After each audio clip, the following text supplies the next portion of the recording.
Halo sahabat Barito Street Official, gimana kabar kalian hari ini? Tentu baik-baik saja bukan? Oh iya guys, hari ini kita akan membahas permainan-permainan tradisional Indonesia. 7. Permainan tradisional Indonesia dan cara memainkannya. Indonesia memiliki ragam budaya sehingga tiap daerah mempunyai permainan tradisional yang unik dan seru. Harus kita lestarikan loh guys, agar tidak punah. Setiap anak suka pasti bermain. Mereka bermain dengan menggunakan suara, tangan, kaki, maupun berbagai benda yang ada di sekitar mereka. Dan ada juga yang bermain sendiri-sendiri, dan ada pula yang bersama dalam bentuk kelompok. Bermain merupakan awal dari perkembangan kreativitas anak. Dalam permainan yang menyenangkan, anak dapat mengungkapkan imajinasinya dengan bebas. Dengan demikian, kegiatan bermain dapat dijadikan sarana dalam mengembangkan kreativitas anak. Ada begitu banyak permainan anak di Indonesia. Secara garis besar, permainan dibedakan menjadi dua, yaitu permainan modern dan tradisional. Dewasa ini, lebih banyak anak bermain permainan modern karena mudahnya akses internet. Padahal, permainan tradisional juga tak kalah seru loh guys. Setiap daerah di Indonesia memiliki permainan tradisional yang khas. Terkadang, ada permainan yang sama cara memainkannya namun namanya berbeda. Permainan tradisional saat ini jarang sekali dimainkan anak-anak.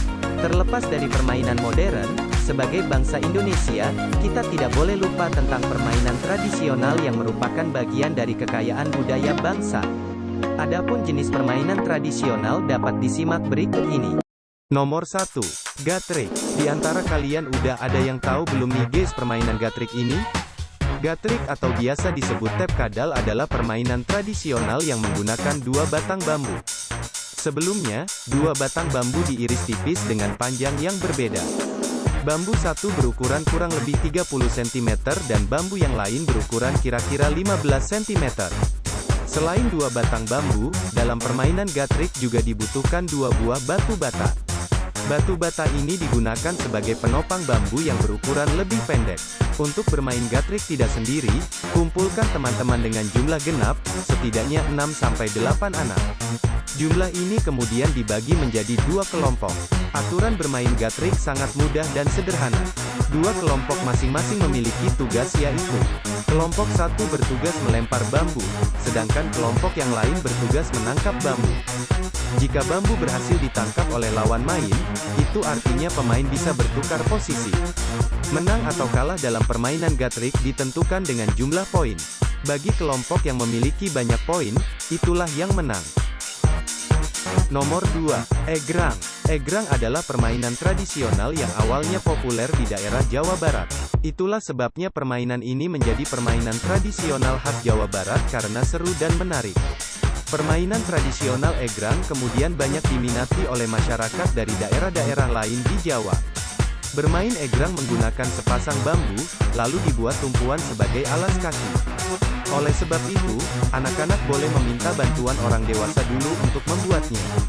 Bagian tersulit dalam permainan egrang adalah menjaga keseimbangan tubuh.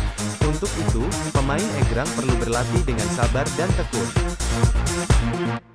Nomor 3. Bola bekel.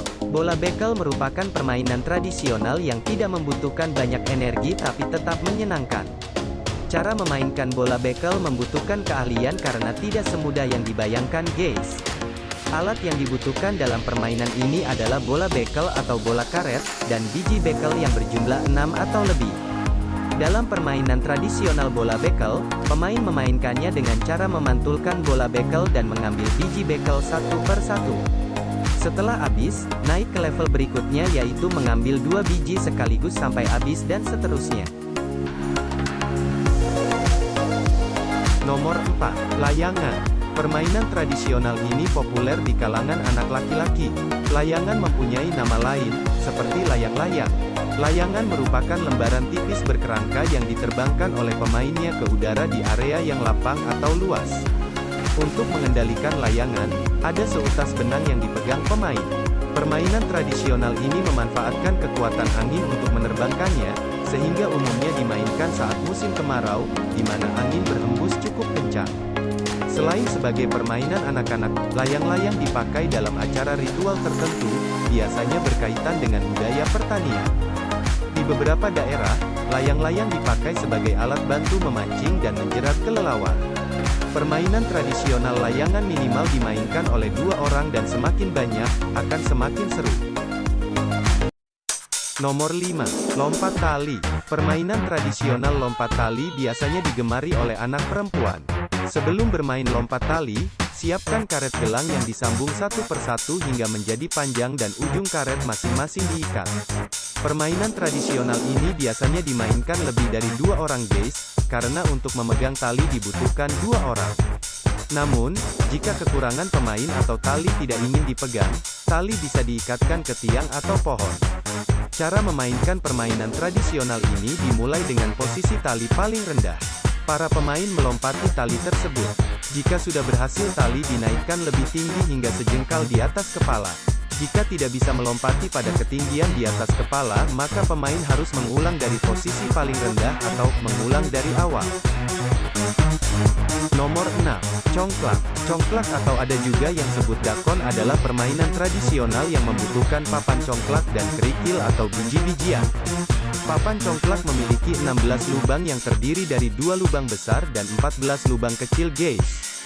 Permainan tradisional ini hanya bisa dimainkan oleh 2 orang dan membutuhkan 98 kerikil atau biji congklak.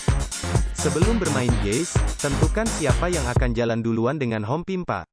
Orang yang menang akan mengambil semua biji pada satu lubang dan mengisi lubang papan satu persatu dari kiri ke kanan sampai biji habis dan ambil lagi biji dari tempat terakhir menaruh biji. Begitu seterusnya sampai ada yang memiliki jumlah biji terbanyak, dan dialah yang menang. Nomor 7. Petak umpet. Petak umpet merupakan permainan tradisional yang sangat sederhana guys, karena tidak menggunakan alat bantu. Petak umpet semakin seru jika dimainkan oleh banyak orang. Cara bermain petak umpet dimulai dengan salah seorang yang menutup mata dan yang lainnya bersembunyi. Pemain yang jaga akan menghitung sampai jumlah bilangan tertentu untuk memberi kesempatan pemain lain agar bersembunyi. Dan setelah waktu habis atau hitungannya, pemain yang jaga akan mencari teman-temannya yang bersembunyi hingga semuanya ditemukan guys. Teman yang pertama kali ditemukan nantinya yang akan kebagian jaga. Jika semua sudah ditemukan, selanjutnya permainan pun berulang. Giliran yang jaga itu harus mencari teman yang sedang bersembunyi. Yang seru. Dan permainan tradisional selain 7 permainan tersebut masih banyak lagi permainan-permainan tradisional lainnya yang sangat menyenangkan bila dimainkan bersama teman-teman. Sebagai penerus bangsa sebaiknya kita harus selalu melestarikan permainan-permainan tradisional tersebut karena termasuk budaya bangsa kita. Oh iya, sebelum Mimin menutup konten ini, Mimin mau mengingatkan dukung terus channel ini, dan jangan lupa tekan like, subscribe dan aktifkan loncengnya agar tidak tertinggal konten-konten terupdate dari Barito Street Official. Terima kasih ya, thank you, I love you, no smoking.